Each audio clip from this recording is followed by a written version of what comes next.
Hello everyone. Today we are going to discuss gametogenesis, spermatogenesis and oogenesis. Firstly we discuss gametogenesis. Gametogenesis की definition को देख लेते हैं. Gametogenesis is the production of male and female gametes which occur through the process of meiosis. Gametogenesis एक ऐसा process है जिसमें mail और फीमेल के गैमेट्स बनते हैं और ये सारा प्रोसेस हो रहा है ये मेयोसिस के थ्रू होता है. नेक्स्ट है faces of gametogenesis.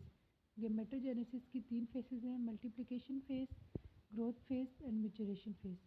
Multiplication phase में माइटोसिस हो रही है और सेल एक सेल 2 सेल्स में डिवाइड हो जाता है.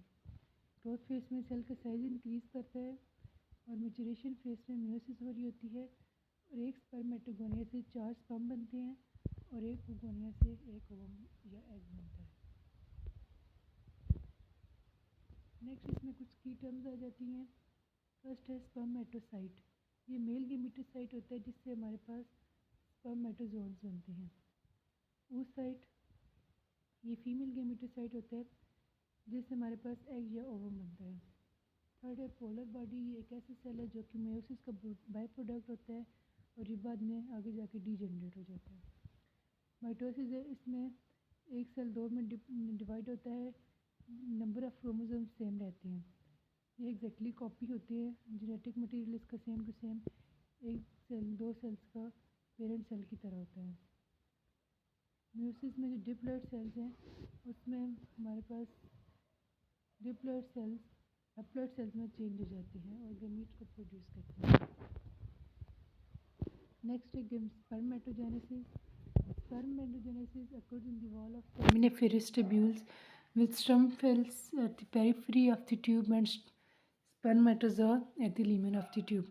स्पर्मेटोजेनेसिस है वो सेमिनिफेरस ट्यूब्यूल्स की वॉल्स में हो रही होती है. वहाँ पे कुछ स्टेम सेल्स होते हैं जो कि ट्यूब की पेरिफेरी में होते हैं और जो स्पर्मेटोजोआ है वो ट्यूब की ल्यूमन में होता है. यहाँ पे इसके कैप्सूल के नीचे ट्यूब की कैप्सूल के नीचे डिप्लॉइड अनडिफरेंशिएटेड कुछ सेल्स होते हैं. अनडिफरेंशिएटेड सेल्स मीनिंग जिनकी फेट डिटर्मिन नहीं है कि उन्होंने आगे जाके क्या करना है. अनडिफरेंशिएटेड सेल्स और यहाँ पे कुछ स्टेम सेल्स होते हैं जिन्हें हम क्या कहते हैं, स्पर्मेटोगोनिया कहते हैं. सिंगुलर इसका क्या है, स्पर्मेटोगोनियम. ये जो स्पर्मेटोगोनिया है इस पर हमारे पास माइटोसिस हो रही होती है और इसके रिजल्ट में हमारे पास 2 सेल्स बनते हैं. एक जो सेल है वो आगे स्पर्म बनाता है, दूसरा साइकिल में वापस चला जाता है जिससे नेक्स्ट जनरेशन बनती है. और जिस हमारे पास स्पर्म प्राइमरी स्पर्मेटोसाइट हैं उनमें हमारे पास मियोसिस होती है और 2 सेल्स में बनते हैं जिन्हें हम कहते हैं सेकेंडरी स्पर्मेटोसाइट. इसे हम एक डायग्राम के ज़रिए देख लेते हैं. जैसे कि इस डायग्राम में शो किया गया है कि एक स्पर्मेटोगोनियम में उसमें हमारे पास माइटोसिस हुई है, 2 सेल बने हैं जिन्हें हम प्राइमरी स्पर्मेटोसाइट कहेंगे. एक सेल आगे जाके स्पर्म बना देगा और दूसरा सेल वापस साइकिल में चला जाएगा और प्राइमरी स्पर्मेटोसाइट में मियोसिस 1 होगी और इसमें 2 सेल्स हमारे पास आएंगे जिन्हें हम सेकेंडरी स्पर्मेटोसाइट्स कहेंगे. इनमें जो नंबर ऑफ क्रोमोसोम्स हैं वो ऑफ हो जाएंगे क्योंकि हमारे पास मियोसिस हुई है. नेक्स्ट जो सेकेंडरी स्पर्मेटोसाइट है उनमें हमारे पास मियोसिस 2 होगी और 4 सेल्स हमारे पास बनेंगे जिन्हें हम स्पर्मेटिड्स कहेंगे. ये जो हमारे पास स्पर्मेटिड्स बने हैं ये हमारे पास ट्यूब की पेरिफेरी में बनेंगे. जब ये ट्यूब की ल्यूमन में जाएंगे तो इनके साथ कुछ फ्लैजेलम ग्रो करेंगे, टेल लाइक स्ट्रक्चर जिन्हें हम स्पर्म कहेंगे. जैसे डायग्राम में देख सकते हैं स्पर्मेटिड और स्पर्म, इनमें टेल ग्रो किए तो हम क्या कहेंगे, स्पर्म कहेंगे. एक स्पर्मेटोगोनियम से हमारे पास 4 स्पर्म बन जाते हैं. ये जो स्टेम सेल्स हैं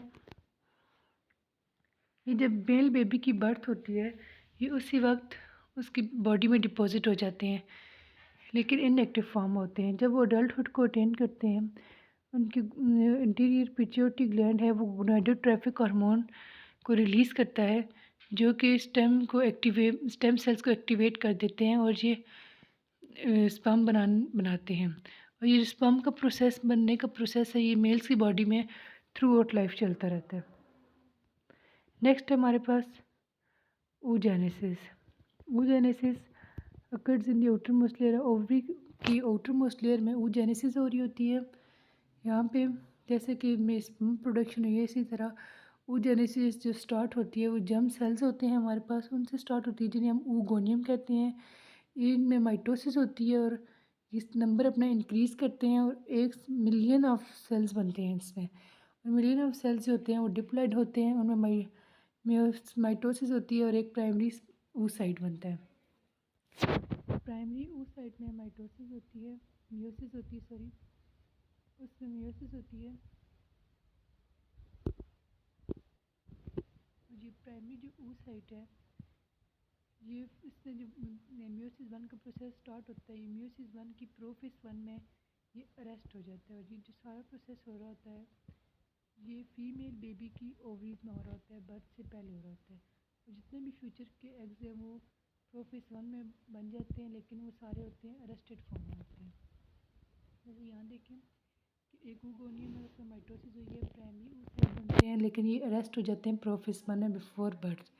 ये जब हमारे पास प्राइमरी oocyte हैं, इनमें जब ये फीमेल अडल्टहुड को अटेन करती है, उसमें जो इंटीरियर पिट्यूटरी हार्मोन्स है वो फॉलिकल की डेवलपमेंट को स्टिमुलेट कर देते हैं, जिसके रिजल्ट में हमारे पास प्राइमरी जो oocyte में उनमें मियोसिस 1 कंप्लीट होती है। सेल उनमें सेल जो है वो अनइक्वली डिवाइड करता है और 2 सेल्स हमारे पास बनाता है, जिसमें एक में ज़्यादातर सेलुलर मटेरियल होता है और ऑर्गेनेलीज होती हैं जिसे हम सेकेंडरी oocyte कहते हैं। और जो दूसरा हमारे पास सेल बनता है उसमें एक सेट होता है क्रोमोसोम्स का और कुछ साइटोप्लाज्म होता है। जो सेकंड सेल होता है उसे हम पोलर बॉडी कहते हैं, जो बाद में डीजेनरेट हो जाता है। जो सेकेंडरी म्यूटिक सेकंड जो सेकेंडरी oocyte है हमारे पास, वो अरेस्ट हो जाते हैं मेटाफेज 2 स्टेज में। और जो सेकेंडरी यहाँ पे हमारे पास अब 2 कंडीशन हैं। ये जो सेकेंडरी oocyte हमारे पास बना है, या तो अगर यहाँ पे स्पर्म मौजूद है तो ये स्पर्म के साथ फर्टिलाइज कर देगा और मियोसिस 2 का प्रोसेस जो है वो कंप्लीट हो जाएगा और एक हमारे पास 2 सेल्स बनेंगे, एक जो होगा वो सेकंड पोलर बॉडी होगा और दूसरा फर्टिलाइज्ड एग होगा जिसमें 46 क्रोमोसोम्स होंगे, फुल ह्यूमन बीइंग की तरह। हाफ इसमें फीमेल के होंगे सेकेंडरी oocyte के और हाफ इसमें मेल के होंगे जो स्पर्म से हमारे पास होंगे। और अगर यहाँ पे अगर हमारे पास सेकेंडरी oocyte से हमारे पास यहाँ पे अगर मौजूद नहीं है स्पर्म, तो ये जो होगा सेल वो फॉर्मेशन होगी सेकेंडरी oocyte, और जो सेकेंडरी oocyte होगा वो रिलीज होगा मेंस्ट्रुअल साइकिल के ज़रिए बॉडी से रिलीज़ हो जाएगा और ये प्रोसेस चलता रहेगा। और जो फीमेल्स में हमारे पास एग की प्रोडक्शन होती है वो फुल लाइफ टाइम नहीं होती, वो कुछ स्पेसिफिक एज तक आके रुक जाती है। Thank you.